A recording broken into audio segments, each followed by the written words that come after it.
अध्याय 121। रात का चौथा प्रहर। मोक्यानजुए ने उसके गाल पर चुटकी ली। तुम कहती हो? डैडी कान लगाकर सुनते हैं। छोटी लड़की ने भी हाथ बढ़ाकर मोक्यानजुए के चेहरे पर चुटकी काटी। दोनों एक दूसरे को घूर रहे थे। पेंग पेंग की मांग है कि डैडी द्वारा पाई गई मम्मी जिन होनी चाहिए। मैं केवल यही चाहती हूँ कि जिन मेरी मम्मी बने। जिन? मोक्यानजू ने थोड़ा भौहें चढ़ाईं। वह कौन है? जिन तो जिन है। खैर, मैं तो बस जिन को अपनी माँ बनाना चाहती हूँ। कोई और नहीं चलेगा। छोटी बच्ची की आंखें घूम गईं। पापा, मैं आपको बता रही हूँ, जिन आपके आसपास की बहनों जैसी नहीं है। उसकी खुशबू अच्छी है और वो टैरो कार्ड भी खेल सकती है। और वो तो सिस्टर लिटिल ब्लू से भी ज्यादा कमाल की है। उसने न केवल मेरी जन्मतिथि की भविष्यवाणी की, बल्कि वह मेरे नाम की उत्पत्ति भी जानती है। और उसने ये भी भविष्यवाणी की कि मैं आमतौर पर डैडी के साथ रहती हूँ। डैडी, क्या आपको नहीं लगता कि जिन बहुत प्रभावशाली है? जब उसने बोलना समाप्त किया तो छोटी लड़की की आंखों में प्रशंसा और उत्साह की झलक दिखाई दी। जिन निश्चित रूप से सबसे अच्छे जिन हैं जिनसे वह कभी मिली हैं। छोटी लड़की की कहानी सुनना। मोक्यानजू की आंखें धीरे धीरे गहरी हो गईं। उस व्यक्ति का स्पष्ट रूप से पेंग पेंग के पास जाने का पूर्व निर्धारित इरादा था। उनका असली उद्देश्य क्या था? उन्होंने पेंग पेंग की इतनी गहन जांच पड़ताल की थी। पेंग पेंग की सारी जानकारी एन्क्रिप्टेड थी और लॉलेस सिटी के लोग भी उसका कोई सुराग नहीं पा सके। धर्मनिरपेक्ष दुनिया में कोई व्यक्ति इतनी आसानी से इतना कुछ कैसे जान सकता है? मोक्यानजू ने अपनी आंखें सिकोड़ लीं। उसे बस इतना याद आया कि पेंग पेंग द्वारा उल्लिखित जिन ही वह व्यक्ति था जिसने उसे भ्रमित करने वाले अनाज के पेड़ की शाखा भेजी थी। एक साधारण व्यक्ति के पास भ्रमित करने वाले अनाज के पेड़ की एक शाखा कैसे हो सकती है? मोक्यानजू को चुप देखकर उसकी अभिव्यक्ति अधिक गंभीर हो गई और उसकी भौहें और गहरी हो गईं।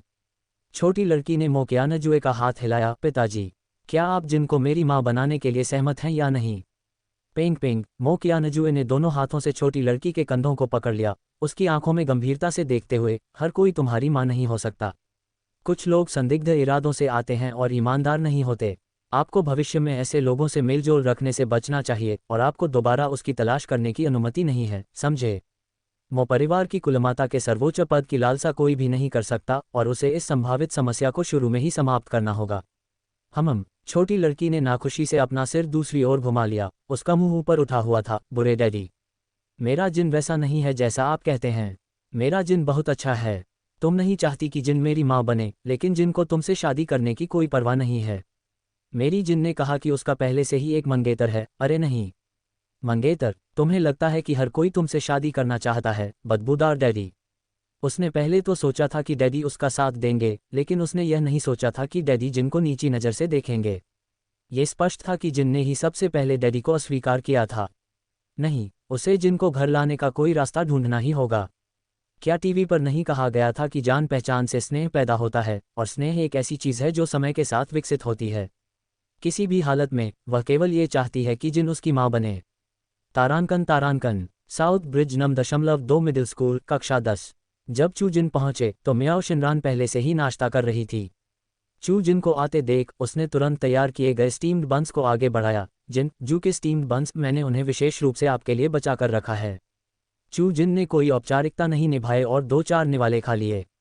इनका स्वाद अच्छा है। बिल्कुल। म्याओ शिनरान ने अपनी भौहें उठाईं। मैंने उन्हें खरीदने के लिए 30 मिनट तक कतार में खड़ी रही। यह मेरे पिताजी द्वारा अपने गृहनगर से लाया गया एक विशेष उत्पाद है। ये वास्तव में स्वादिष्ट है। आप दोनों को इसे जरूर आजमाना चाहिए। चू जिन के सामने बैठे लिन जियाओ ने मुड़कर उनके सामने हाथ से बने ओस्मांथस केक का एक डिब्बा रख दिया। ओस्मांथस केक, होंगजो की एक विशेषता। लिन जियाओ का गृहनगर होंगजो था। धन्यवाद, लिन जियाओ, मुझे ओस्मांथस केक बहुत पसंद है। म्याओ शिनरान ओस्मांथस केक खोलने के लिए इंतजार नहीं कर सकती थी और तुरंत एक नर्म, सुगंधित खुशबू फैल गई। चू जिन ने भी एक टुकड़ा उठाया और उसे अपने मुंह में डाल लिया। उसके मुंह में ओस्मांथस की खुशबू फैल गई। मीठा लेकिन ज्यादा चिपचिपा नहीं, मुंह में जाते ही पिघल जाता है, और बहुत ताज़ा। धन्यवाद, इसका स्वाद अच्छा है। पर्पल थंडर स्पेस सेजी की आंखों में तारे थे और वह लगभग लार टपका रही थी। जिन, इसे पूरा मत खाओ। एक मेरे लिए बचा कर रखो। लिन जियाओ ने अजीब तरह से मुस्कुराते हुए कहा। मुझे खुशी है कि आप दोनों को ये पसंद आया। दरअसल पिछले दिनों चू जिन में आए बदलाव को कक्षा 10 के सभी छात्रों ने देखा था, जिसमें वह स्वयं भी शामिल थी। बूढ़ी चू जिन विनम्र और कमजोर थी, हमेशा सिर झुकाए चलती थी, बेजान सी दिखती थी। वर्तमान चू जिन आत्मविश्वास से भरपूर और खुशमिजाज था। उसकी हर भौहें और मुस्कान ध्यान खींच रही थी। लिन जियाओ ने देखा था कि पड़ोस की कक्षाओं के पुरुष छात्र दिन में कम से कम 1 दर्जन बार खिड़की के पास से गुजरते थे। हर बार उनकी निगाहें चू जिन पर टिक जातीं। बूढ़ी चू जिन हर दूसरे दिन खेल खेलने के लिए कक्षाएं छोड़ देती थी, और जब वह अच्छे मूड में होती थी और कक्षा में आती थी तो वह या तो डेस्क पर सो जाती थी या मंगा पढ़ती थी। अब चू जिन न केवल हर कक्षा में उपस्थित रहती थी बल्कि उसके प्रति बहुत गंभीर भी थी, यहाँ तक कि ब्रेक के दौरान भी वह समीक्षा में व्यस्त रहती थी। कभी कभी कक्षा में शिक्षकों द्वारा पूछे जाने वाले प्रश्नों के उत्तर एकदम सही और सुव्यवस्थित होते थे। वह अब खाली परीक्षा पत्र नहीं देती थी, उसकी मॉक परीक्षा का परिणाम हर बार बेहतर होता जा रहा था। इस समय तक उसके अंक उसकी कक्षा में शीर्ष 10 में आ चुके थे। सबसे महत्वपूर्ण बात यह है कि चू जिन अपने परिवर्तन के कारण अभिमानी या कृपालु नहीं बनी थी। इसके बजाय वह विनम्र और शिष्ट थी, उसमें किसी भी प्रकार का उच्च कोटि का विद्यार्थी होने का दिखावा नहीं था, तथा वह हर किसी को देखकर मुस्कुराती रहती थी। यदि वे सभी एक ही कक्षा में नहीं होते तो कोई यह सोच सकता था कि वे एक ही व्यक्ति नहीं हैं। इसलिए हर कोई यह अनुमान लगा रहा था कि चू जिन अपनी क्षमताओं को छिपाकर समय का इंतजार कर रही थी। शुरुआत में कक्षा के लोग चिंतित थे कि चू जिन को स्कूल की अंग्रेजी भाषण प्रतियोगिता में भाग लेने देने से कक्षा 10 का परिणाम खराब हो रहा था। अब ऐसा लग रहा था कि चू जिन को प्रतियोगिता में भाग लेने देना ही सबसे बुद्धिमानी भरा निर्णय था। उसकी छवि अच्छी थी, स्वभाव अच्छा था और आवाज़ भी बहुत आकर्षक थी। उन्हें पूरा विश्वास था कि वह प्रतियोगिता में ज़रूर अच्छे परिणाम हासिल करेगी। मेरे पास भी कुछ स्वादिष्ट है। मियाओ शिनरान ने मेज के नीचे से चॉकलेट का एक डिब्बा निकाला और लिन जियाओ के हाथों में थमा दिया। यह मेरा भाई विदेश से लाया है, इसे चख लो। लिन जियाओ ने शर्माते हुए स्वीकार किया, धन्यवाद। अध्याय 122 सबसे खराब वर्ग।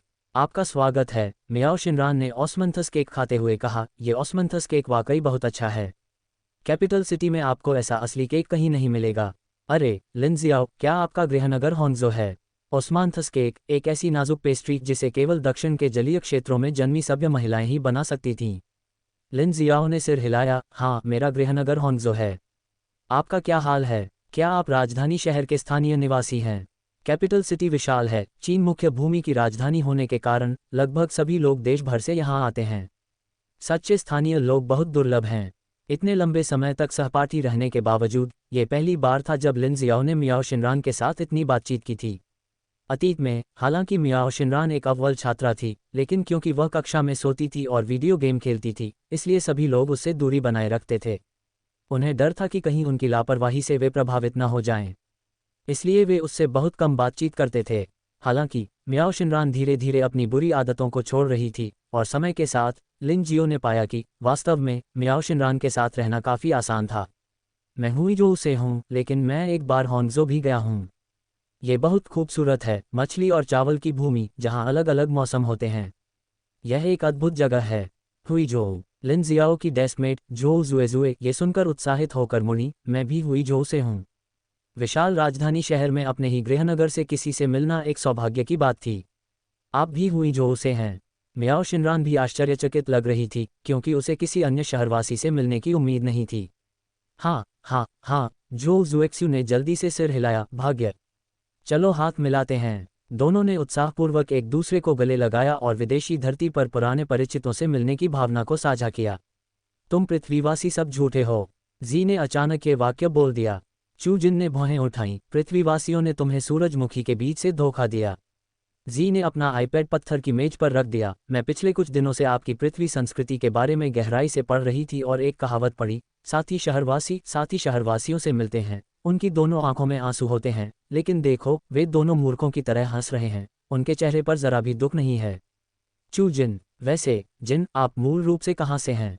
मियाओ शिनरान को अचानक एहसास हुआ कि इतने लंबे समय तक जिन के साथ रहने के बावजूद वह अभी भी अपने परिवार की उत्पत्ति के बारे में नहीं जानती थी। चू जिन ने ऑस्मंथस केक का आखिरी टुकड़ा निगल लिया, मैं कैपिटल सिटी से हूँ। मियाओ शिनरान ने आंखें सिकोड़ते हुए उसे एक बार देखा, ये सही नहीं है, कैपिटल सिटी के लोग तुम्हारे जैसे नहीं दिखते। इन पतली बाहों और टांगों को देखो, राजधानी में कौन ऐसा दिखता है? चू जिन ने उसे तिरस्कार भरी नज़र से देखा और बनावटी डांटते हुए कहा, क्या तुम्हारे शिक्षक ने तुम्हें कभी यह नहीं सिखाया कि किसी किताब का मूल्यांकन उसके आवरण से नहीं करना चाहिए? तुम्हारा भाई जिन एक सच्चा इंसान है। बकबक बकबक बकबक, उपद्रव उपद्रव उपद्रव। जब वे हंसी मजाक कर रहे थे, क्लास टीचर की आवाज़ अचानक हवा में गूंजी, पूरे शिक्षण भवन में हमारी क्लास सबसे शोर मचाने वाली है। बगल वाली कक्षा 9वीं और 11वीं को देखो, तुम सबसे घटिया ग्रुप हो जिसे मैंने कभी पढ़ाया है। हम अपने सीनियर वर्ष में हैं, जूनियर नहीं। क्या तुमने अपना 5 थरी पूरा कर लिया है? गणित की समीक्षा कर ली है? शिक्षक की चेतावनी सुनते ही अचानक वातावरण शांत हो गया। कॉलेज प्रवेश परीक्षा जीवन की आखिरी प्रतियोगिता है जो न तो आपके चेहरे की तरफ देखती है और न ही आपके माता पिता पर निर्भर करती है। देखो, चू जिन, जिसे पढ़ाई का सबसे कम शौक था, अब बदल गया है। तुम में से बाकी लोगों के पास मेहनत न करने का क्या बहाना है? अचानक उल्लेखित छात्रा चू जिन ने सोचा, तो क्या उसकी प्रशंसा की जा रही थी?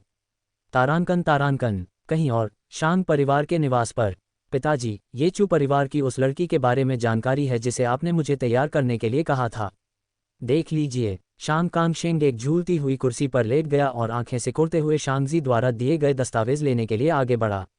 मुझे कैसे पता चला कि पिछले कुछ दिनों में सभी प्रमुख वित्तीय समाचार आउटलेट चू के दिवालियापन के बारे में समाचार प्रसारित कर रहे हैं? शांग कांगशेंग ने फाइल नहीं खोली, बल्कि उसने उसे एक तरफ रख दिया और पूछना जारी रखा। शांगजी को पता था कि उसके पिता के चूलियान के साथ कुछ पुराने संबंध थे और बिना कुछ सोचे उसने उसे वह सब कुछ बता दिया जो वह जानता था। तो सुक्यांगा ने चू के साथ अपना अनुबंध पूरी तरह से समाप्त कर दिया है।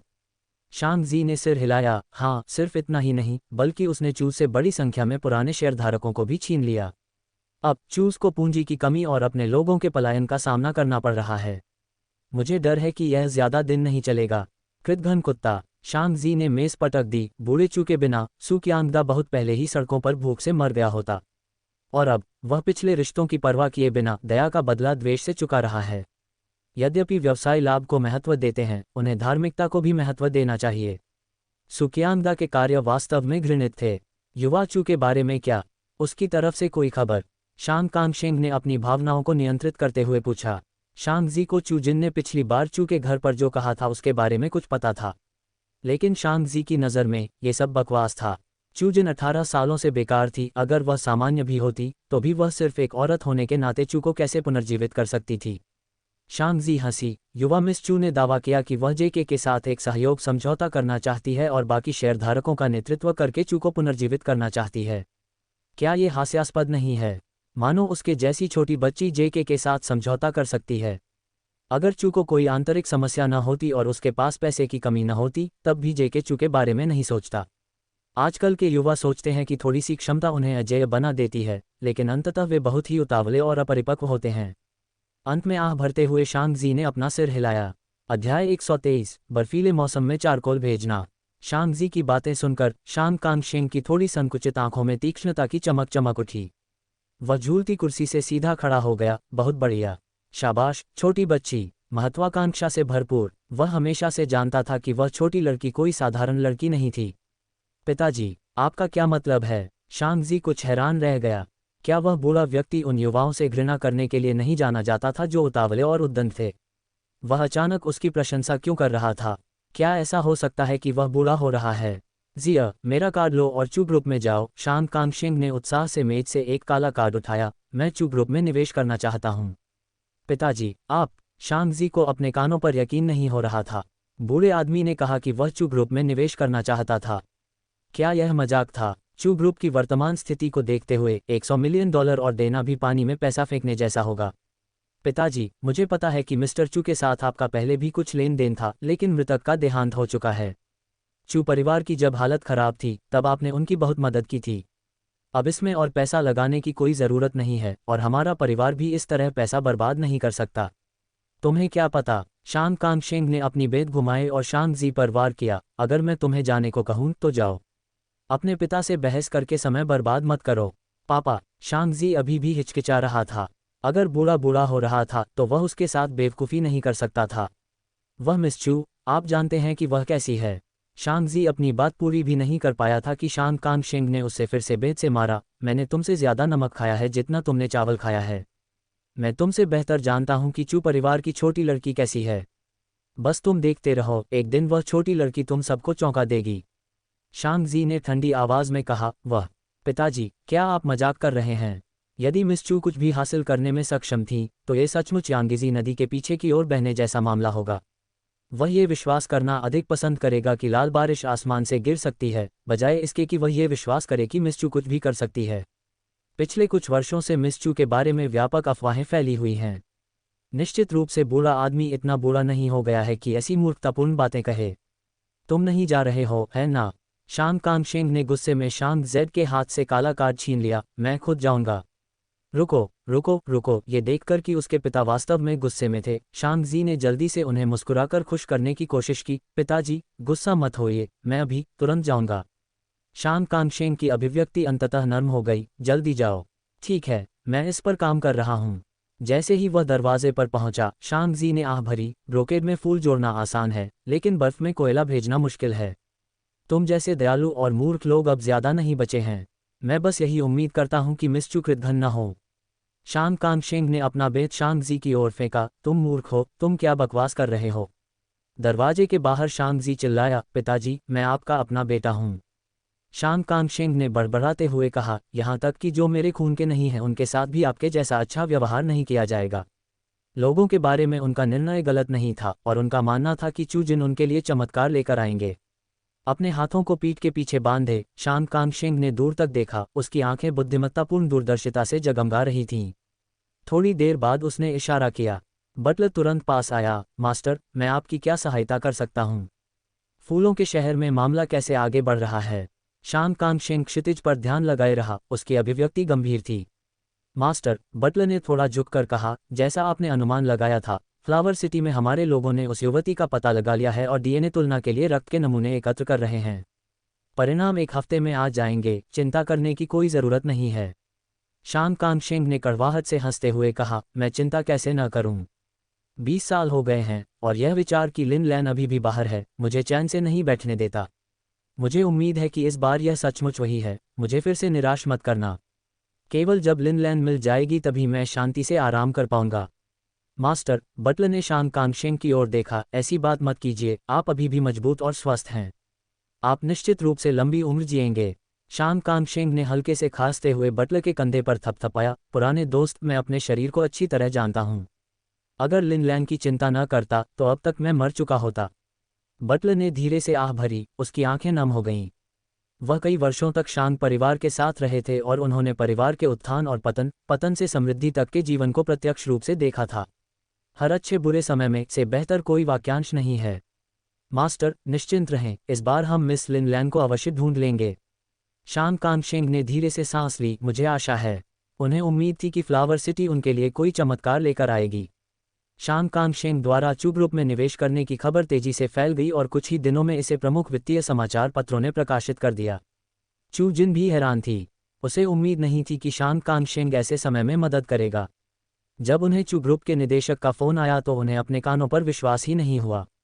वह शांग परिवार है। यद्यपि शांग कांगशेंग ने उसे एक कार्ड दिया था जिसमें वादा किया गया था कि यदि वह मुसीबत में हो तो वह उसकी मदद ले सकती है, लेकिन उसने वास्तव में कभी भी शांग कांगशेंग से सहायता लेने के बारे में नहीं सोचा था।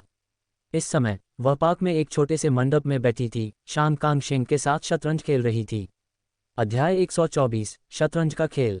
उसके पास सफ़ेद मोहरे थे जबकि शांग कांगशेंग के पास काले मोहरे थे। खेल देखने के लिए बड़ी संख्या में बुजुर्ग सज्जनों और महिलाओं की भीड़ भी उनके चारों ओर खड़ी थी। आह, ये गलत है, ये गलत है। बूढ़े शांग, आपने यहाँ गलती कर दी है। आपको इस तरह खेलना चाहिए था। सफ़ेद दाढ़ी वाले एक बूढ़े व्यक्ति ने बोर्ड पर एक काले मोहरे को दूसरी जगह पर रख दिया। तुम ही गलत हो। शांग कांगशेंग ने बूढ़े आदमी का हाथ झटक दिया और काले मोहरे को वापस उसकी जगह पर रख दिया। बूढ़े सोंग, क्या तुमने सुना नहीं कि गो के खेल के दौरान टिप्पणी करना भद्रता नहीं है? सच में, क्या तुम्हें हंसी का डर नहीं है? सोंग युआन ने कुछ नाराज होते हुए कहा, देखो तुम कितने जिद्दी बूढ़े हो। मैं तुम्हें विनम्रता से याद दिला रहा था और तुम्हें इसकी कद्र भी नहीं है। उनकी बातचीत सुनकर चूजिन ने हंसते हुए कहा, दादाजी शांग, क्या आप सचमुच अपना टुकड़ा वहां रखना चाहते हैं? पछताने के लिए अभी भी समय है, आप जानते हैं। जरूर। क्या वह सचमुच उस ओल्ड सॉन्ग की सलाह मानेगा? ये कितना शर्मनाक होगा। वास्तव में, जैसे ही शांग कांगशेंग ने ये कहना समाप्त किया, उसे पछतावा हुआ। उसने बोर्ड को देखा और जान गया कि स्थिति उसके पक्ष में नहीं है। खेल शुरू में कांटे का था। जीत का फैसला सिर्फ आधे अंक से होना था और सब कुछ इस आखिरी चाल पर निर्भर था। अप्रत्याशित रूप से वह इस युवा लड़की की छद्म चाल से धोखा खा गया था और उसने धीरे धीरे पासा पलट दिया था। अब खेल का रुख पलटना मुश्किल लग रहा था। चू जिन ने शांति से अपना अंतिम टुकड़ा नीचे रख दिया। दादाजी शांग, मैं आपको खेल के लिए धन्यवाद देती हूँ। हा हा हा, बूढ़े शांग, तुम हार गए हो, है ना? मैंने तुमसे कहा था कि वहां मत जाओ। सोंग युआन ने खुशी से कहा। अगर तुम दखलंदाजी न करती तो क्या मैं हार जाता? शान कांगशेंग ने गुस्से में बोर्ड को हाथ से उल्टते हुए कहा, ये खेल गिनती में नहीं आता। मिस जिन, चलो एक और राउंड खेलते हैं। अरे बूढ़े शांग, तुम इतने बेईमान कैसे हो सकते हो? अब मेरी बारी है, हट जाओ। सोंग युआन ने शान कांगशेंग को खींचकर खुद बैठ गया, मुस्कुराते हुए बोला, मिस जिन, चलो अपना खेल शुरू करते हैं। शान कांगशेंग एक तरफ उदास होकर बैठ गया। मिस जिन, उसके साथ विनम्र मत बनो। चू जिन ने अपनी पीठ सीधी की और टुकड़ों को व्यवस्थित किया। कृपया अपनी चाल चलें दादाजी सोंग। ठीक है। सोंग युआन ने एक काला टुकड़ा उठाया और धीरे से उसे ऊपरी बाएं तारे के बिंदु पर रख दिया।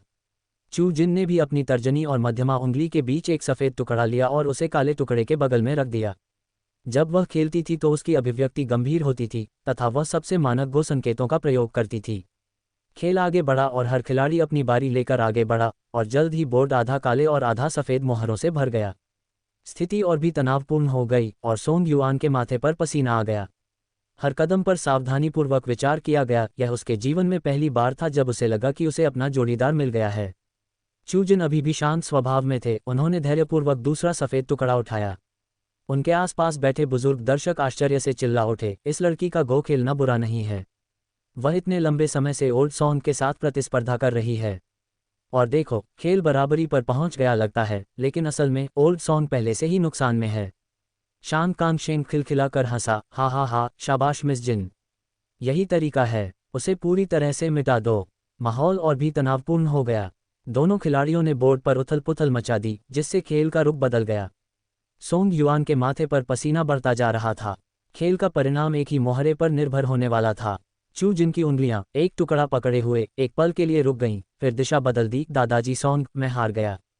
शान कांगशेंग अविश्वास से ये दृश्य देख रहा था। उसकी आंखों में अफसोस की झलक थी। इतना अच्छा खेल, ये कैसे हार सकता है? सोंग युआन ने आश्चर्य से ऊपर देखा। उसने कभी सोचा भी नहीं था कि वह जीत सकता है, और वह तो शुरू से ही हार की तैयारी कर रहा था। स्पष्टतः उन्होंने शुरू से ही चू जिन के कौशल को कम करके आंका था, और उन्होंने कभी यह उम्मीद नहीं की थी कि एक किशोर लड़की इतनी शक्तिशाली हो सकती है। स्पष्टतः युवा लड़की जानबूझकर हारी ताकि उसके गौरव को ठेस न पहुंचे। सोंग युआन की आंखों में प्रशंसा की चमक थी और वह हंसते हुए बोला, दादाजी सोंग, मुझे हारना चाहिए। मिस जिन, आप मेरे बेटे की तरह मुझे क्यों खुश कर रही हैं? मुझे उसे कभी कभी आपके साथ एक अच्छा खेल खेलने के लिए बुलाना चाहिए। मैं आपको गारंटी दे सकता हूं कि वह मुझसे ज़्यादा कुशल है। शान कांगशेंग ने बिना किसी दया के मजाक उड़ाया, ओह चलो। आप हमेशा अपने बेटे, तीसरे युवा मास्टर सोंग के बारे में शेखी बघाड़ते रहते हैं, फिर भी वह हमेशा मुझसे हार जाता है। तुम्हें लगता है कि वह सचमुच तुमसे हार रहा है? वह तुम्हें जीतने दे रहा है। क्या मुझे जीतने के लिए उसकी ज़रूरत है? इसके बिना भी मैं उसे पूरी तरह से हरा सकता हूँ। बूढ़े शांग, अपनी उम्र में भी आप इतने बेशर्म कैसे हो सकते हैं? उद्धरण चिन्ह डॉट डॉट डॉट उद्धरण चिन्ह। कोई भी बूढ़ा व्यक्ति झुकने को तैयार नहीं था। वे तब तक बहस करते रहे जब तक उनके चेहरे लाल नहीं हो गए और उनकी आवाज़ ऊंची नहीं हो गई। जैसे ही शाम ढलने लगी, चू जिन शान कांगशेंग के साथ पार्क से बाहर चला गया। दादाजी शांग, धन्यवाद। शान कांगशेंग स्वाभाविक रूप से उसके शब्दों के पीछे छिपे अर्थ को समझ गया। बेटी, तुम मुझे किस बात का शुक्रिया अदा कर रही हो? मैंने तुम्हारी वजह से चू कॉर्पोरेशन में निवेश नहीं किया। मैं निवेश कर रहा हूँ। यह मत सोचना कि मैं बूढ़ा हूँ इसलिए मैं अंधा हूँ। मेरी दूरदृष्टि है। मुझे पता है कि चू कॉर्पोरेशन इतनी आसानी से नहीं डूबेगा। साल के अंत में मुझे मेरा लाभांश देना मत भूलना। और मुझे जीवंत कार्यक्रम पसंद हैं। मुझे कंपनी की वार्षिक बैठक में सबसे बड़े शेयरधारक के रूप में अवश्य शामिल होना चाहिए। चू जिन की मुस्कान वादे से भरी थी। निश्चिंत रहो, जब समय आएगा मैं सुनिश्चित करूंगा कि तुम लाभ और गर्व से भरपूर हो। युवा और वृद्धों की छायाएं धीरे धीरे सूर्यास्त में लुप्त हो गईं। अध्याय 125, रक्तजैद कंगन। मो परिवार। एक रहस्यमय पत्थर के घर में। पत्थर के घर की दीवारों पर सफ़ेद मोमबत्तियां जल रही थीं, जहां रोशनी मंद थी। पत्थर के घर के सामने एक लंबा और सीधा सिलहुट खड़ा हुआ दिखाई दे रहा था, जो ऊंचा और सुंदर था, जिसकी तीखी और उत्कृष्ट विशेषताएं मंद प्रकाश में छिपी हुई थीं, जिससे प्रभुत्व की एक ऐसी आभा फैल रही थी जिसे नज़रअंदाज नहीं किया जा सकता था। उसके सामने पानी का एक कुंड था जो उबल रहा था। वह महज कुंड न होकर स्नान करने लायक था। स्नानगृह के चारों ओर पत्थर पर नक्काशी किए गए 9 जेड ड्रैगन थे, जिनमें से प्रत्येक के मुंह से हल्के नीले रंग का पानी निकल रहा था। पहली नज़र में स्नानघर का पानी भी हल्का नीला था, बुदबुदा रहा था और ठंडी हवा का धुंध छोड़ रहा था, जिससे एक भयानक वातावरण बन रहा था। यह अस्थि क्षरणकारी जल था, जिसे नरक का जल भी कहा जाता है, जो किसी भी वस्तु, जीवित या मृत, के संपर्क में आने पर उसे नष्ट कर सकता था। फिर भी उस आदमी को इस पानी से कोई डर नहीं दिखा। उसने धीरे धीरे अपने कपड़े उतार दिए और धुंध के बीच से पत्थर की सीढ़ियों पर चढ़ने लगा। वह जेड मंच के सहारे झुका हुआ था, आधा पानी में डूबा हुआ। उसकी मजबूत छाती जंगली विचारों को जन्म दे रही थी। आंखें थोड़ी बंद थीं जैसे कि हाल ही में जागा हो। उसका चेहरा हमेशा की तरह तेज नहीं था लेकिन सुस्ती से भरा हुआ था और हल्की ठंडक का स्पर्श। स्नान में ठंड धीरे धीरे उबलने लगी और ऊपर उठती धुंध एक हल्के घूंघट की तरह उसकी जेड जैसी विशेषताओं को और भी अधिक स्पष्ट बना रही थी, मानो वह इस दुनिया से परे का कोई व्यक्ति हो। अनिश्चित समय के बाद वह आदमी कमर से ऊपर नंगा होकर स्नान से उठा और छपाक से पानी की बूंदें ऊपर उछाल दीं। ठंडी हवा का कोहरा और अधिक घना हो गया जिससे पूल का आकर्षण धुंधला गया। जब ठंडी धुंध छट गई तो वह आदमी फिर से पूरी तरह तैयार हो गया और अपनी सामान्य सहनशील और अलग छवि में लौट आया। अचानक जैसे उसे कुछ याद आ गया हो, उसने अपनी जेब से एक ब्लड जेड ब्रेसलेट निकाला। इतनी मंद रोशनी में भी ब्लड जेड ब्रेसलेट से चमकदार लाल चमक निकल रही थी। हथेली में पड़े कंगन को देखते हुए उस आदमी के होंठ थोड़े मुड़ गए। अगले ही पल उसकी उंगलियां भींच गईं, धीरे धीरे भींचती रहीं जब तक कि उनके बीच से ताज़ा लाल खून की बूंदें टपकने न लगीं। कुछ ही सेकंड में खून जमीन पर फैल गया। हवा खून की तेज गंध से भरी हुई थी। जब उसने अपनी हथेली दोबारा खोली तो रक्त जेड कंगन गायब हो चुका था तथा उसके हाथ में केवल खून का एक तालाब रह गया था। मो जिक्सुआन ने अपनी जेब से रुमाल निकाला और ध्यान से अपनी हथेली से खून पोंछा।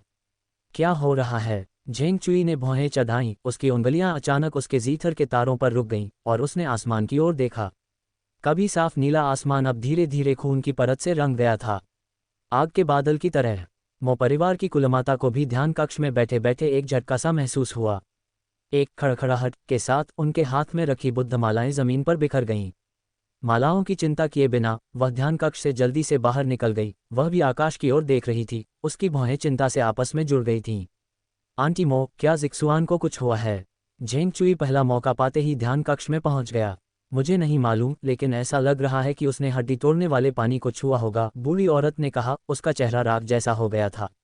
वह अचानक अस्थि क्षरणकारी जल से क्यों निपटेगा? जब तक कि यह विचार आते ही कुलमाता की भौहें तन गईं और वह झेंग चुई का समर्थन करते हुए बाहर निकल गईं। हड्डी को नष्ट करने वाला पानी। झेंग चुई ने थोड़ा भौहें चढ़ाईं और धीरे से पूछा, आंटी मो, क्या ब्लड जेड ब्रेसलेट खो गया है? कुलमाता ने कुछ भी नहीं छिपाया, सीधे कहा, ये खोया नहीं है। मैंने इसे कुछ समय पहले जीशुवान की होने वाली पत्नी को दे दिया था। ये सुनकर झेंग चुई के चेहरे पर गुस्सा उभर आया। आंटी मो, आप इतनी महत्वपूर्ण चीज़ किसी बाहरी व्यक्ति को कैसे दे सकती हैं? कुलमाता झेंग चुई के शब्दों में अंतर्निहित अर्थ समझ गईं, लेकिन उन्होंने बस इतना कहा, मो परिवार की बहू को बाहरी नहीं माना जा सकता।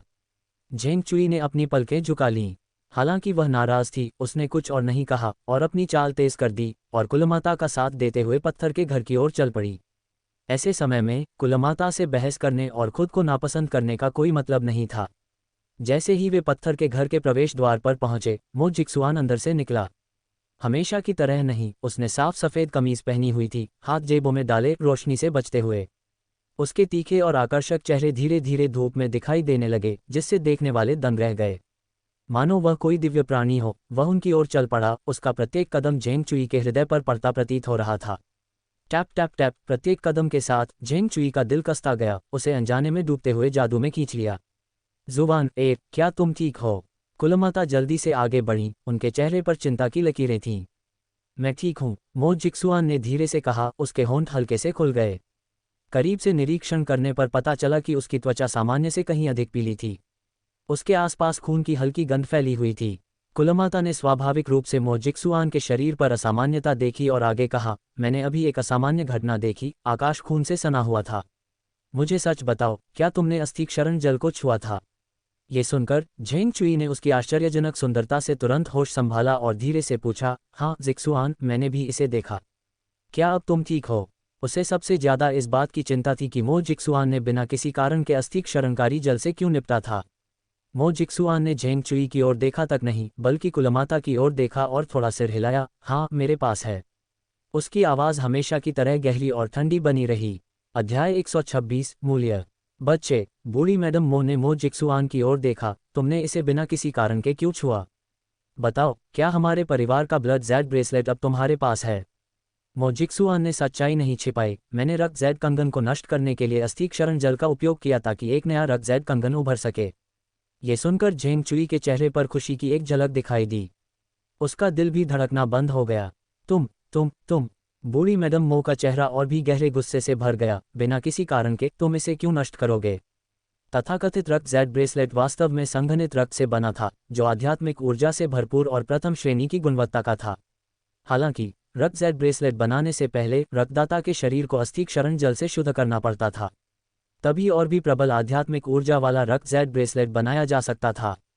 एक बार जब यह नियत व्यक्ति से मिल जाता तो ये रक्त के बदले रक्त, जीवन के बदले जीवन का आदान प्रदान कर सकता था। लेकिन रक्त जेड ब्रेसलेट बनाने के लिए न केवल ताज़ा रक्त की आवश्यकता थी, बल्कि 10 साल तक साधना स्तर का त्याग भी करना पड़ा। इसीलिए मो परिवार रक्त जेड ब्रेसलेट को पारिवारिक विरासत मानता था। मो जिक्सुआन ने शांत भाव से कहा, क्योंकि यह अशुद्ध क्यूई से दूषित था। ऐसी अशुद्धता से दूषित कोई वस्तु उसके जैसी सुंदर स्त्री के लिए कैसे उपयुक्त हो सकती है? ये सुनकर झेंग चुई की खुशी और बढ़ गई। कुछ समय पहले बूढ़ी मैडम मो ने उस आम आदमी को रक्त जेड ब्रेसलेट देने का उल्लेख किया था, लेकिन मो जिक्सुआन ने इसे नष्ट कर दिया क्योंकि उसे इसमें अवशोषित अशुद्ध क्यूई से घृणा थी। क्या मो जिक्सुआन ये सब उसके लिए कर रहा था? चूंकि ब्लड जेड ब्रेसलेट पहले ही एक आम आदमी पहन चुका था, तो क्या मो जिक्सुआन को लगा कि अब ये चीज़ उसके लिए उपयुक्त नहीं रही? तो क्या वह उसके लिए एक नया ब्रेसलेट तैयार कर रहा था? हाँ, ऐसा ही होना चाहिए। उसने कहा था, मो जिक्सुआन ऐसे साधारण व्यक्ति को कैसे पसंद कर सकता है? उसने जो कुछ भी किया था वह उसका ध्यान आकर्षित करने के लिए था। क्या नश्वर जगत में यह नहीं कहा गया है कि शत्रु को पकड़ने की रणनीति के रूप में पीछे हटने का नाटक करना चाहिए? शायद मो जिक्सुआन उस पर इस रणनीति का अभ्यास कर रहा था। बेतुकी बात है। बूढ़ी मैडम मो चिंतित और दुखी थी। क्या आपको एहसास नहीं है कि इससे न सिर्फ आपकी 10 साल की साधना बर्बाद होगी, बल्कि अस्थि क्षरणकारी जल आपको अपूरणीय क्षति भी पहुंचा सकता है? और आपने इसे चरम यिन की रात से पहले सक्रिय किया था। क्या होगा अगर वह दिन आने पर? मो जिक्सुआन ने उदासीनता से जवाब दिया, माँ, आपको चिंता करने की ज़रूरत नहीं है। केवल 10 साल, मैं इसे दिल पर भी नहीं लेता। झेंग चुई का दिल लगभग उसकी छाती से बाहर निकल आया। उसने यह उम्मीद नहीं की थी कि मो जिक्सुआन उसके लिए इतनी दूर तक जाएगा, स्वेच्छा से अपनी साधना के 10 वर्षों का बलिदान देगा। ऐसा लग रहा था कि इस नश्वर संसार में आने का निर्णय ही सही था, अन्यथा वह मो जिक्सुआन के अपने प्रति स्नेह की गहराई को कैसे देख पाती? हाय, बूढ़ी मैडम मो ने गहरी सांस ली। छोड़ो भी, अब मैं तुम्हें संभाल नहीं सकती। बस होश में रहो और अपना हिसाब करो। झेंग चुई ने अपने दिल की धड़कन को शांत करते हुए मो जिक्सुआन की ओर अपनी नज़रें उठाईं। जिक्सुआन, तुम्हें वास्तव में मेरे लिए इतनी दूर जाने की ज़रूरत नहीं थी। झेंग चुई की बात अभी पूरी भी नहीं हुई थी कि मो जिक्सुआन ने जल्दी से बीच में टोकते हुए कहा, माँ, मुझे कुछ काम निपटाने हैं, मुझे अब जाना होगा। इस पूरी बातचीत के दौरान उसने झेंग चुई को पूरी तरह से नज़रअंदाज कर दिया, उसकी एक झलक भी नहीं देखी। जेड पीछे हटते हुए व्यक्ति को देखकर झेंग चुई केवल अपने बाकी शब्दों को निगल सकती थी। वह स्पष्टतः अभी भी उससे प्रेम करता था, तो फिर उसने एक बार भी उसकी ओर क्यों नहीं देखा? क्या वह अब भी उससे नाराज था? खैर, उसने अपनी साधना के 10 साल उसके लिए कुर्बान कर दिए थे, इसलिए उसने इस छोटी सी बात को उसके खिलाफ नहीं रखने का फैसला किया। आखिरकार प्यार के लिए हमेशा एक व्यक्ति को पहल करने की आवश्यकता होती है। झेंग चुई की चालाक योजनाएं बूढ़ी मैडम मो की नज़रों से बच नहीं पाईं।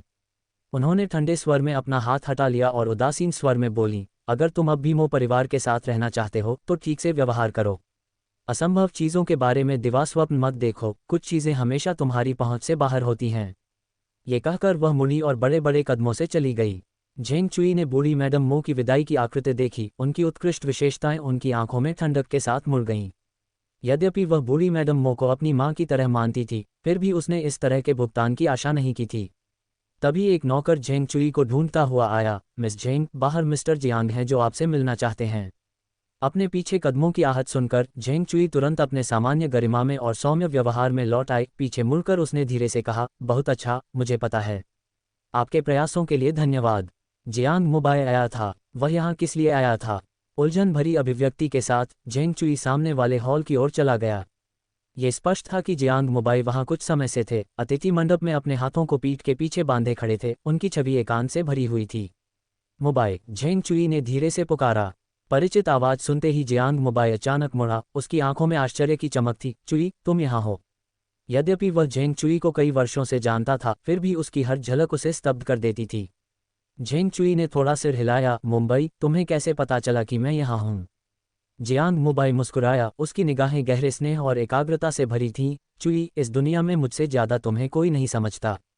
झेंग चुई जियांग मुबाई के शब्दों के पीछे छिपे निहितार्थ से अच्छी तरह वाकिफ थे, लेकिन उन्होंने कोई जवाब दिए बिना केवल मुस्कुरा दिया। जियांग मुबाई ने आगे कहा, चुई, क्या वे तुम्हारे साथ अच्छा व्यवहार कर रहे हैं? क्या उन्होंने तुम्हें ऐसा महसूस कराया है कि तुम्हारे साथ अन्याय हुआ है? और जियोगे, वह तुम्हारे साथ बाहर क्यों नहीं आया? अध्याय 127 समाधान। ये सुनकर झेंग चुई की अभिव्यक्ति मंद पड़ गई। नहीं, मैं ठीक हूँ। जिक्सुआन व्यस्त हो गया है। झेंग चुई की आंखों की गहराई में उदासी का स्पर्श जियांग मुबाई से बच नहीं सका। तुम मुझसे झूठ बोल रहे हो। जियांग मुबाई की नज़रें कड़ी हो गईं और उसने सीधे झेंग चुई का हाथ पकड़ लिया। चुई, तुम्हें यहाँ किसी तरह की शिकायत का सामना करना पड़ा होगा।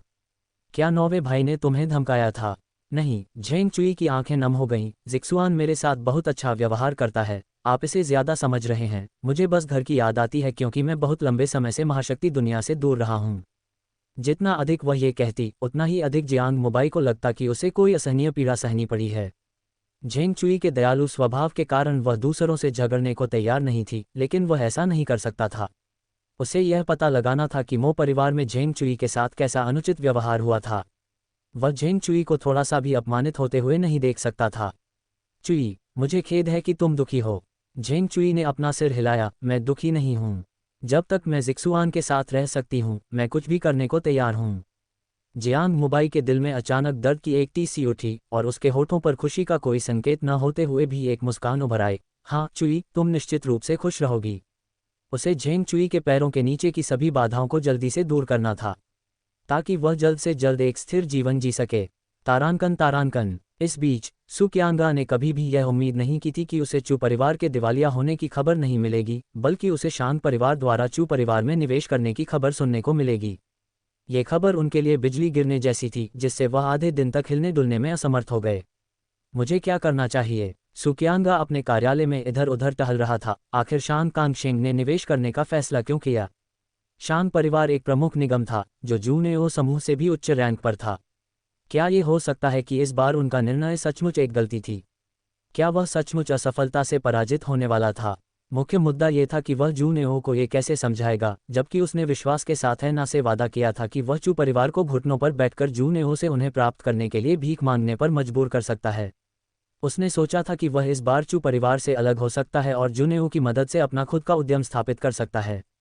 अब यद्यपि उसने चू परिवार को सफलतापूर्वक छोड़ दिया था, क्या जूनेओ उसके लिए धन उपलब्ध कराना जारी रखेगा?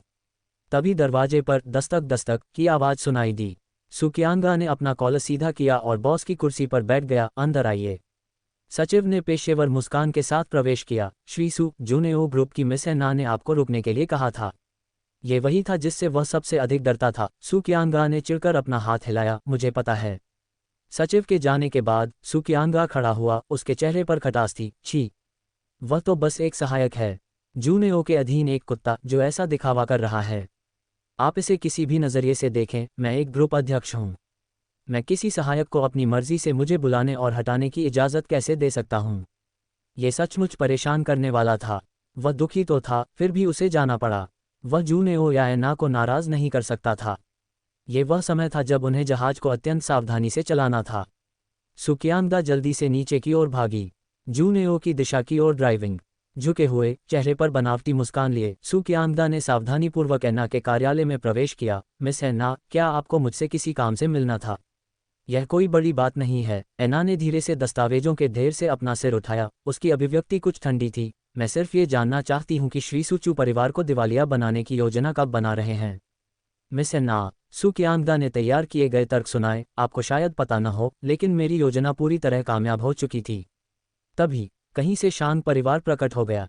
आप ये भी जानती हैं कि शांग परिवार किस तरह का समूह है, यहाँ तक कि मेरे जैसा काबिल व्यक्ति भी उनका मुकाबला नहीं कर सकता। बस, मैं कोई बहाना नहीं सुनना चाहती। एना ने सु क्यांगा को ठंडे स्वर में टोकते हुए कहा। मैं सिर्फ नतीजे देखना चाहती हूँ। मिस्टर सु, चूंकि आपने पैसे ले लिए हैं, तो काम भी आपको ही करना चाहिए। लेकिन अब ये क्या है? आपने पैसे तो ले लिए, फायदे भी ले लिए, लेकिन नतीजे कहाँ हैं? क्या आप मुझे ये भी बता रहे हैं कि आप भी शक्तिहीन हैं? मोक्यानज्यू पिछले कुछ दिनों से इस मामले में प्रगति के लिए जोर दे रहे थे। यदि इसे अच्छी तरह से नहीं संभाला गया, तो मोक्यानज्यू निश्चित रूप से उससे पूरी तरह निराश हो जाएगी। सु क्यांगा की आंखों में चतुराई की चमक चमक उठी। उन्होंने विनम्रता से कहा, मिस एना, नाराज मत होइए, मेरे पास अभी भी एक उपाय है। बोलना, एना ने संक्षेप में कहा। क्या चू परिवार जे के सहयोग परियोजना के लिए बोली नहीं लगा रहा है? जब तक हम जे के सहयोग परियोजना को सफलतापूर्वक प्राप्त कर लेते हैं और चू परिवार की वापसी को रोक देते हैं, मुझे लगता है कि चू परिवार अब और उछल-कूद नहीं कर पाएगा। उस समय वे हमारी दया पर निर्भर होंगे। जैसे ही उसने आखिरी वाक्य बोला, सू कियांगदा की आंखों में एक चमकदार रोशनी चमक उठी। यदि जूनेओ ने उसे जेके के साथ सहयोग प्राप्त करने में मदद की, तो जूनेओ की सहायता के बिना भी वह अभी भी कैपिटल सिटी में अपनी स्थिति बनाए रख सकता था। हे, एना ने उपहास किया, मिस्टर सू, आपके पास बहुत ही बढ़िया गणनाएं हैं। जेके सहयोग परियोजना पाने में आपकी मदद करना, आप में वाकई हिम्मत है। एना सू कियांगदा की छोटी छोटी चालों को समझ गई और उसने दरवाजे की ओर इशारा करते हुए कहा, श्रीमान सू, हमारा सहयोग यहीं समाप्त होता है। कृपया चले जाए। अध्याय 128, वापस लेना। सू कियांगदा को अपने सीने में बर्फीली ठंडक महसूस हुई। वह इस तरह से आसानी से मिलने वाली चीज़ों को हाथ से जाने नहीं देना चाहता था, और अब जब वह चू समूह से बाहर निकल चुका था तो इस समय वह कहाँ जा सकता था। एक बार जब उन्होंने जूनेओ से संबंध तोड़ लिए और अपनी छोटी सी कंपनी स्थापित कर ली, तो उन्हें डर था कि अब उनके लिए ज़्यादा अच्छे दिन नहीं बचे हैं। उस समय वह हंसी का पात्र बन जाता था। वह एक बेकार व्यक्ति को अपनी शर्मिंदगी का गवाह कैसे बनने दे सकता था, खासकर जब उसने चू ग्रुप छोड़ने के दिन ऐसे साहसिक दावे किए थे। ये सोचकर वह घबरा गया और चिंतित होकर बोला, मत करो, मत करो, मत करो, मिस एन्ना, चलो इस पर बात करते हैं। मेरे पास अभी भी एक रास्ता है। मैं निश्चित रूप से चू समूह के सुचारू अधिग्रहण को सुनिश्चित कर सकता हूँ। एना का रवैया बहुत दृढ़ था और उसने ठंडे स्वर में कहा, कृपया चले जाए। धीमी विनती के साथ सू कियांगदा ने कहा, मिस एन्ना, कृपया मुझे एक और मौका दीजिए। मैं वादा करता हूँ कि इस बार मैं आपको निराश नहीं करूँगा। एना अब सू कियांगदा की ओर नहीं देख रही थी, अपनी कुर्सी पर बैठ गई। उसने दस्तावेजों को संभालने में अपना सिर लगाना शुरू कर दिया। सू कियांगदा के विनती भरे शब्दों को अनसुना कर दिया। जो व्यक्ति अपने ही हितैषी को धोखा दे सकता है, जिसने कभी उसकी जान बचाई थी, वह क्या महान कार्य कर सकता है। शुरू से ही उसे कभी भी सू कियांगदा की तलाश नहीं करनी चाहिए थी, जो एक नकली सज्जन व्यक्ति था और जो सम्मान का दिखावा करता था। कृपया मुझे एक और मौका दीजिए। इससे पहले कि सू कियांगदा अपनी बात पूरी कर पाते, दो तगड़े सुरक्षा गार्डों ने उन्हें जबरदस्ती बाहर निकाल दिया। मिस एना, सू कियांगदा की आवाज़ धीरे धीरे दरवाजे के बाहर धीमी पड़ गई। एना ने हल्के सिरदर्द के साथ अपनी कनपटियां मस लीं। उसे उम्मीद नहीं थी कि मामला इतना पेचीदा होगा। शायद उसने शुरू से ही चू परिवार की बेटी की चालबाजियों को कम करके आंका था। जब चू ग्रुप का नेतृत्व अव्यवस्थित था और उसके पास धन की कमी थी, तो एक बेकार व्यक्ति शांत परिवार की मदद कैसे प्राप्त कर सकता था। मोकियानजुए अपने कार्यालय में ठंडे स्वर में बैठे थे, अपनी उंगलियों से मेज पर थपथपाते हुए, जाओ, एना को मेरे पास बुलाओ। हाँ, चीफ। वह जो चाहता था उसे पाने में कभी असफल नहीं हुआ था, और यह सोचकर आश्चर्य हुआ कि मात्र चू ग्रुप को हासिल करने में उसका इतना समय बर्बाद हो गया। कुछ ही दिनों में वह झाओ परिवार से मिलने जाने की योजना बना रहा था। उस समय वह झाओ येलिंग को चू ग्रुप भेंट करेगा। मोकियानजू ने ठंडे भाव से एना की ओर देखा और कठोरता से कहा, यहाँ क्या हो रहा है? मैंने अभी तक चू ग्रुप के अधिग्रहण का अनुबंध क्यों नहीं देखा है? चीफ, यह मामला वाकई मेरी गलती का है। एना का सिर झुक गया। शुरू में मेरे अधीनस्थ ने सोचा था कि चू ग्रुप से पुराने शेयरधारकों के एक समूह के जाने से फंडिंग में कमी आएगी, जिससे दिवालियापन हो जाएगा। मुझे शान परिवार के अचानक हस्तक्षेप की उम्मीद नहीं थी, और मैंने शुरू से ही चू परिवार की बेटी को कम करके आंका था। चू परिवार की बेटी? मोकियानजू की आंखें थोड़ी सिकुड़ गईं। क्या आपने नहीं कहा था कि चू जिन उत्तराधिकारी एक जानी मानी निकम्मी महिला थी? यह एना का चेहरा कुछ भद्दा सा हो गया। चीफ, हमारी जांच में कोई त्रुटि हो सकती है। अब चू ग्रुप को शांग परिवार का समर्थन मिल गया है, इसलिए अधिग्रहण और भी मुश्किल हो गया है। मोकियानजू को स्वाभाविक रूप से पता था कि किसी कंपनी का अधिग्रहण करना आसान नहीं है। जब तक सबसे अधिक शेयर रखने वाला शेयरधारक बेचने से इनकार करता है, तब तक अन्य लोग जबरन उस पर कब्जा नहीं कर सकते। क्या तुमने चू परिवार की बेटी को देखा है? मोकियानजू की अभिव्यक्ति कुछ नरम पड़ गई। मैंने उनसे कई बार संपर्क किया है और उनका रुख बहुत दृढ़ है। चाहे कितनी भी धनराशि क्यों न हो, वे बेचने से इनकार कर देती हैं। क्या ऐसा है? मोकियानजू के होंठ खतरनाक रूप से आकर्षक हो गए। मैंने आज तक किसी को पैसे से प्यार नहीं करते देखा। हम फंडिंग को 500 मिलियन युआन तक बढ़ा सकते हैं, और अगर वह फिर भी संतुष्ट नहीं हुई, तो हम इसे 1 बिलियन युआन तक बढ़ा देंगे। एना क्षण भर के लिए स्तब्ध रह गई, फिर सीधे खड़ी हो गई। हाँ, मैं समझ गई, चीफ। क्या एक शेल समूह के लिए 1 अरब युआन वास्तव में इसके लायक है? तारांकन। दोपहर का समय था। उसी चौराहे पर जब चू जिन पहुंची, तो वहां पहले से ही एक व्यक्ति और एक कुत्ता उसका इंतजार कर रहे थे। जिंगे, छोटी लड़की ने चू जिन को देखते ही खुशी से उनका अभिवादन किया। चू जिन की पतलून की टांग को गले लगाते हुए और बचकानी तुतलाहट के साथ कहा, जिंगे, तुम आखिरकार यहाँ आ ही गए। ब्रैड और मैं कब से इंतजार कर रहे थे, हमें लगा था कि तुम नहीं आओगे। दूसरी ओर ब्रैड ने झपट्टा मारते हुए अपने अगले पंजे चूजिन के कंधों पर रख दिए और अपनी गुलाबी जीभ निकालकर उसके चेहरे को चाटने लगा। चूजिन लड़की और उसके कुत्ते के उत्साहपूर्ण स्वागत से अभिभूत हो गया।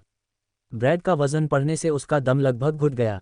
बदबूदार ब्रैड। छोटी लड़की ने ब्रैड की रोएदार पूंछ पकड़ ली। तुम्हें नीचे उतर जाना चाहिए, जिंगे का फायदा मत उठाना चाहिए। क्या जिंगे का चेहरा ब्रैड अपनी इच्छा से चूम सकता था? चू जिन से ब्रैड को सफलतापूर्वक खींचते हुए छोटी लड़की ने अपनी बाहें फैला दी। उसकी बड़ी चमकदार आंखें झपक रही थीं और उसने दूधिया आवाज में कहा, जिंगे, गले लगो। इतनी प्यारी और कोमल लग रही थी कि उसे रोकना नामुमकिन था। चू जिन का दिल पिघल गया। उसने छोटी लड़की को अपनी गोद में उठा लिया। आह, काफी भारी, कोई आश्चर्य नहीं कि वह इतनी प्यारी है। छोटी लड़की ने अपने गोल मटोल हाथों को चू जिन की गर्दन के चारों ओर लपेटा, अपने मोटे हाथ को चू जिन के गाल पर रगड़ा और फिर उसके चेहरे पर एक जोरदार चुंबन दिया। चुंबन के बाद उसने ब्रैड की ओर एक चुनौतीपूर्ण नज़र से देखा। क्या तुमने देखा? उस नज़र से मानो कह रहा था, जिंगे अब मेरी नज़र में है और अब से सिर्फ मैं ही उसे चूम सकता हूँ। क्या तुम्हें लगता है कि तुम, एक बेवकूफ़ कुत्ते, उसे जब चाहो चूम सकते हो? ब्रैड ने कुछ निराश होकर अपना कुत्ता जैसा सिर नीचे कर लिया। अध्याय 129, चिंता से थका हुआ। चूजिन उस व्यक्ति और कुत्ते के बीच की बातचीत को देखकर हंसते हंसते लोटपोट हो गया। वह झुकी और उस छोटी बच्ची के गोल मटोल गाल पर एक चुंबन भी दे दिया। हम पेंग पेंग का छोटा सा चेहरा सचमुच बहुत अच्छी खुशबू दे रहा है। छोटी लड़की ने अपना सिर घुमाया और दूसरे गाल की ओर इशारा करते हुए धीरे से कहा, जिन, इस छोटे से चेहरे से तो और भी अच्छी खुशबू आ रही है। चू जिन ने विनम्रतापूर्वक उसके दूसरे छोटे गाल पर भी चुंबन किया। चुंबन के बाद छोटी लड़की ने तुरंत एक शरारती मुस्कान बिखेरी, जिन, वास्तव में मैं आज सुबह अपना चेहरा धोना भूल गई। वह जिन को कभी नहीं बताएगी कि उसके पिता ने भी दोपहर में उसके छोटे गाल को चूमा था और ऐसा लग रहा था कि पिता ने उसे उसी स्थान पर चूमा था जहां जिन ने चूमा था। क्या इसे ही टीवी पर अप्रत्यक्ष चुंबन कहते हैं? ओह, वह अपने पिता की खुशी के लिए क्या क्या नहीं करती। अफसोस की बात है कि उसके पापा को अभी भी समझ नहीं आया। हालात ऐसे ही चल रहे हैं तो जिन कब उसकी माँ बनेगी? क्या उसे सचमुच जिन के विवाह और फिर तलाक का इंतजार करना होगा? पेंग पेंग, तुम बहुत शरारती हो। चू जिन ने आगे बढ़कर छोटी लड़की के माथे पर थपथपाया।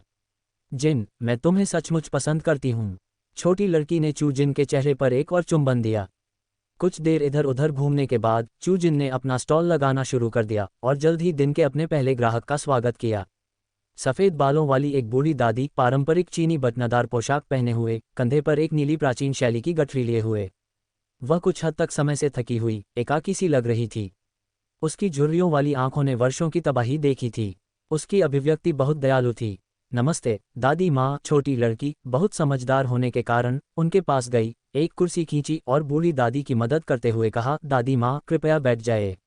इतने प्यारे बच्चे को देखकर बूढ़ी दादी के चेहरे पर, जो पहले चिंता से भरा हुआ था, मुस्कान आ गई और उन्होंने कहा, कितना अच्छा बच्चा है। इस साल तुम कितने बड़े हो गए हो? छोटी लड़की ने अपना प्यारा सा सिर उठाया और धीरे से कहा, दादी, मेरा नाम पिंग पिंग है और मैं इस साल 6 साल की हो गई हूँ। बूढ़ी दादी ने छोटी बच्ची के सिर पर थपथपाया और उसकी प्रशंसा करते हुए कहा, अच्छी बच्ची, अच्छी बच्ची। दादी, आप जिनसे कोई भी प्रश्न पूछ सकती हैं, वो सचमुच अद्भुत है, छोटी लड़की ने कहा और एक स्टूल खींचकर चू जिन के बगल में बैठ गई। ठीक है, ठीक है। हालांकि वह नहीं जानती थी कि कोई उसके प्रश्न का उत्तर दे पाएगा या नहीं, फिर भी उसे कोशिश तो करनी ही थी। चू जिन ने बूढ़ी दादी की ओर विनम्रता से सिर हिलाया। बड़ी बहन, आप किस बारे में जानना चाहेंगी? बुजुर्ग महिला ने कांपते हुए अपनी जेब से काले कपड़े का एक टुकड़ा निकाला। फिर उसने इसे परत दर परत खोला, जिससे एक छोटा लकड़ी का बक्सा सामने आया। वृद्ध महिला ने बक्सा खोला, ध्यान से उसमें से एक माणिक्य का पेंडेंट निकाला, जो सूर्य के प्रकाश में एक प्राचीन किंतु रहस्यमयी चमक बिखेर रहा था। यदि कोई ध्यान से देखे तो उसे माणिक के चारों ओर एक मंद आध्यात्मिक ऊर्जा घूमती हुई दिखाई देगी। ये स्पष्ट था कि यह कोई साधारण पेंडेंट नहीं था। छोटी लड़की की बड़ी बड़ी आंखें गौर से देख रही थीं। वाह, ये कितना सुंदर है। यद्यपि वह विशेषाधिकार प्राप्त परिवार में पैदा हुई थी और उसने अनगिनत खजाने देखे थे, फिर भी वह अपने सामने रखे माणिक्य के पेंडेंट से मोहित हो गई। वृद्ध महिला की खुरदरी, झुर्रीदार उंगलियां लाल रत्न के बिल्कुल विपरीत थीं। चू जिन ने यह उम्मीद नहीं की थी कि इतने सादे कपड़े पहने एक बुजुर्ग व्यक्ति इतना मूल्यवान पेंडेंट बना देगा।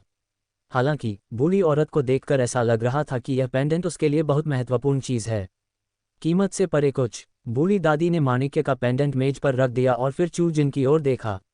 उसकी आंखों में आश्चर्य की एक झलक उभरी। ये युवती न केवल आकर्षक नैन नक्श और गोरे रंग वाली सुंदर थी, बल्कि उसका आचरण भी सुरुचिपूर्ण था, जो कुलीनता की भावना को दर्शाता था। इसके अलावा जब उसने अपना माणिक्य वाला पेंडेंट देखा तो उसकी आंखों में केवल प्रशंसा ही झलक रही थी। अन्य जियांगहू शमनों के विपरीत, जो माणिक को देखते ही अपनी आंखों में तीव्र लालच प्रदर्शित करते थे, उसे अपने लिए लेना चाहते थे और उसे छिपाने के लिए कुछ भी नहीं करते थे। उन्होंने सचमुच सोचा कि वह इतनी बूढ़ी हो गई है कि उनके गंदे इरादे नहीं समझ पाएगी। केवल ये युवा लड़की अलग थी, उसकी आंखें स्पष्ट और धुंधली थीं, सांसारिक चिंताओं से अछूती थीं। उम्मीद है वह कुछ आश्चर्य लेकर आएगी। बूढ़ी दादी ने रूबी पेंडेंट को चू जिन के थोड़ा करीब सरकाया और कहा, युवती, मैं चाहती हूं कि आप मुझे ये देखने में मदद करें कि क्या इस पेंडेंट की मालकिन अभी भी जीवित है, और यदि हाँ तो वह इस समय कहाँ होगी। उसकी आवाज़ कुछ कर्कश और धुंधली थी। चू जिन ने सिर हिलाया, ठीक है, कृपया एक क्षण प्रतीक्षा करें। फिर उसने नीचे देखते हुए जल्दी से कार्डों को फेंटना शुरू कर दिया। छोटी लड़की की उपस्थिति को देखते हुए चू जिन की चाल अधिक जटिल और तीव्र थी, कुछ हद तक चक्कर आने वाली थी। छोटी लड़की ने तुरंत उत्साहपूर्वक ताली बजाकर उत्साहवर्धन किया। चू जिन फिर से पवित्र त्रिभुज कार्ड की व्यवस्था कर रहा था। इस प्रसार का उपयोग मुख्यतः भूत, वर्तमान और भविष्य की भविष्यवाणी करने के लिए किया जाता था। बड़े भाई, कृपया एक एक करके 3 कार्ड निकालिए। अध्याय 130 भविष्यवाणी। बूढ़ी दादी ने सिर हिलाया, फिर कांपते हुए अपने दाहिने हाथ से पहला कार्ड निकाला। उल्टा, उच्च पुजारिन। किंवदंती के अनुसार उच्च पुजारिन चंद्रमा की संदेशवाहक, भक्त, मौन लेकिन सतर्कता और ज्ञान प्रकट करने वाली, बुद्धि और अंतर्ज्ञान की प्रतीक है। कार्ड के मुख पर उच्च पुजारिन अपने सिंहासन पर बैठी हुई थी। उसके पीछे एक अत्यंत जीवंत फल पैटर्न था और उसके दोनों ओर 2 स्तंभ, एक काला और एक सफेद थे। काले खंभे पर बी अक्षर अंकित था तथा धुंधले खंभे पर जे अक्षर अंकित था। ये काले और सफेद दिन और रात का प्रतिनिधित्व करते थे। न्याय और बुराई के बीच झूलते हुए जीवन के अर्थ का स्वाद चखना, मानवता के उतार चढ़ाव को समझना। चू जिन ने संक्षिप्त रूप से देखा, उसके लाल होंठ थोड़े से खुल गए। आप किसी दूसरी दिशा से आए हैं। इस पेंडेंट की मालिक आपकी बेटी होनी चाहिए, जिसे आपने रुख में मतभेद के कारण पीछे छोड़ने का फैसला किया था। उस अप्राप्य स्थिति तक पहुंचने के लिए अफसोस की बात है कि बाद में, जब दिन और रात पलट गए और परिस्थितियां शांत हो गईं, आपके खिलाफ एक खलनायक द्वारा साजिश रची गई और आपके पास अपना घर छोड़ने के अलावा कोई विकल्प नहीं था। कई वर्षों तक भटकते रहे, हमेशा अस्थिर भटकने का जीवन जीते रहे। चू जिन की आवाज धीमी थी, फिर भी हर शब्द बूढ़ी दादी के दिमाग में गहराई से गूंज रहा था। स्पष्टतः चू जिन की व्याख्या उसकी अपेक्षाओं से परे थी। उसने कभी नहीं सोचा था कि चू जिन सिर्फ एक कार्ड से इतना कुछ जान सकता है। यदि वह सत्ता की लालसा में न होती तथा ऐसे विचार न रखती जो उसे नहीं रखने चाहिए थे, तो आज उसकी ऐसी दुर्दशा कैसे होती। अतीत के बारे में सोचते हुए वह रोने से खुद को नहीं रोक सकी। गला रुंध गया। यह मेरी गलती है, मैंने उसके साथ गलत किया है, ये प्रतिशोध है। बूढ़ी दादी को इस तरह देखकर चू जिन की नाक भी खट्टी हो गई। उसने धीरे से बूढ़ी दादी का हाथ पकड़ लिया। ऐसा मत करो, जो बीत गया सो बीत गया, हमें वर्तमान में जीने की जरूरत है। छोटी बच्ची भी बहुत समझदार थी। उसने एक टिश्यू पेपर निकाला, दबे पांव आए और दादी के चेहरे से आंसू पोंछते हुए धीरे से बोली, अच्छी रहो दादी, रो मत। टीचर कहती हैं कि अगर तुम बहुत रोओगी तो तुम्हारी लंबाई नहीं बढ़ेगी। मैं नहीं रो रही हूँ, दादी अब नहीं रो रही हैं। बूढ़ी दादी ने छोटी लड़की के सिर को थपथपाया, फिर दूसरा कार्ड निकाला। जब उसने दूसरा कार्ड निकाला तो वह पहले कार्ड की तरह निर्णायक नहीं थी। वह काफी देर तक हिचकिचाती रही। दूसरा कार्ड सीधा 2 ऑफ वैंड्स।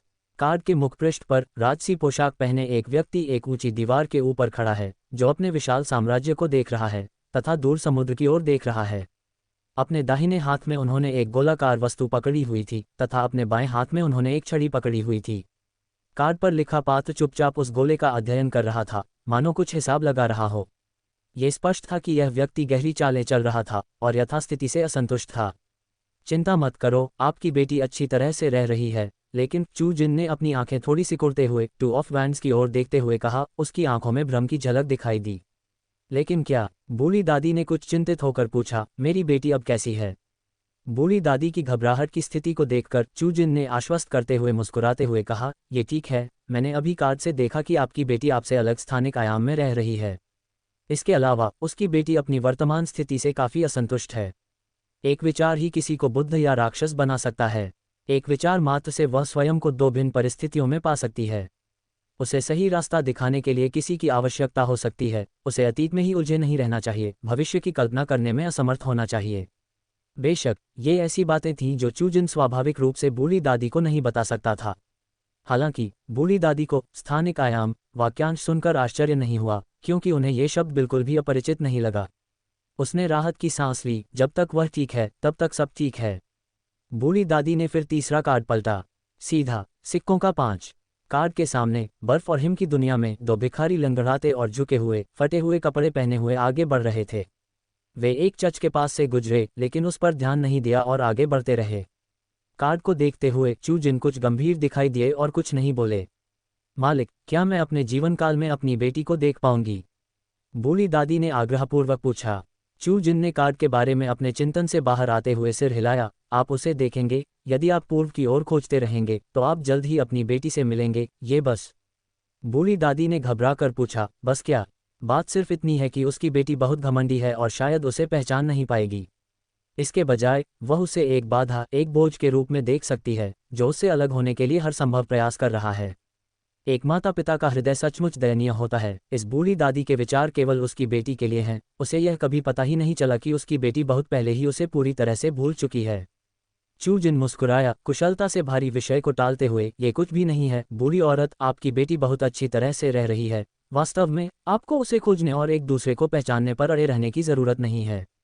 कभी कभी एक दर्शक होना भागीदार होने से कहीं बेहतर होता है और यह आपको भागीदार की तुलना में अधिक देखने की अनुमति देता है। Thanks for watching.